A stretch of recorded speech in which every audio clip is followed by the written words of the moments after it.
Amerikadagi eng chong musulmon fuqarolar huquqi tashkiloti Amerika Islom munosabati kengashi Xitoyning josuslik harakati bilan Uyg'urlarning Ramazonda ro'za tutishini cheklash qilmishlari ayblangan.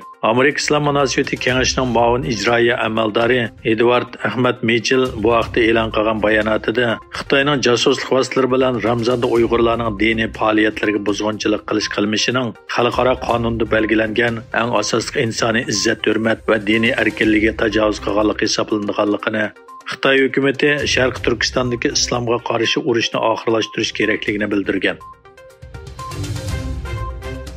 Angliya bexatarlik idorasi Xitoy fuqarolari va josuslarining vizasiz kirishiga ruxsat qiladigan davlatlarda fuqarolik salohiyatiga erishgandan keyin Angliyaga kirganligi to'g'risida isbotga erishilmaganligini aytdi.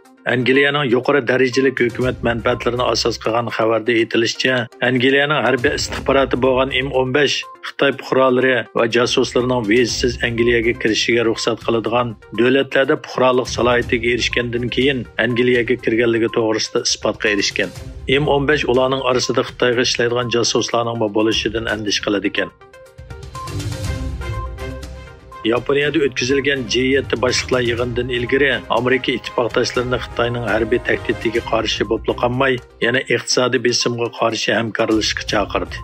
Xitoy bilan bo'lgan jiddiy vaziyat keskinlashayotgan bir paytda Yaponiya G7 boshliqlar yig'inida G'arb davlatlarining yuqori darajali diplomatlarini kutib olishga tayyorlik qilmoqda.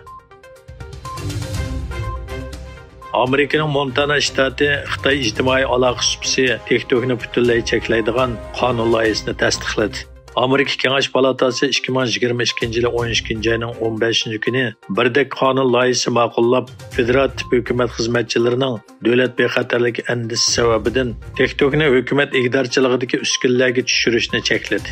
2022 yil 12 oyning 28 kuni Avom palatasi a'zolari va xizmatchilar ishlatadigan rasmiy uskunlarga TikTok tushirish va ishlatishni chekladi.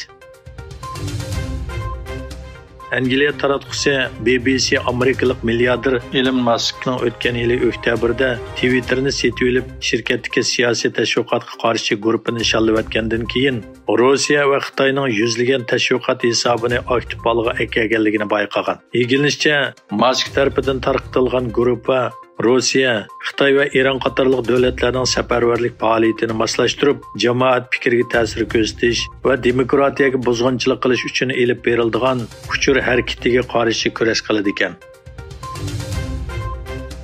Ukraina Rossiya bilan bo'lgan urushda tanqidlarni Xitoyga to'g'rilashga boshladi.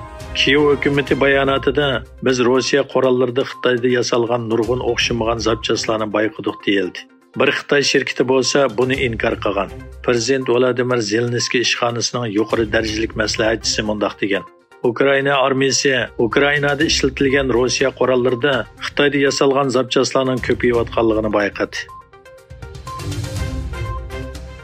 Xitoy Tashqi ishlar ministrligi Amerikaning 2023-yildagi qurol-yarog' kontrol qilish va yadro qurollarining kengayishi, shundaqla qurolsizlanish to'g'risidagi dokladida Xitoyga qartilgan asossiz ayblashga qat'iy qarshi turganligini e'lon qildi.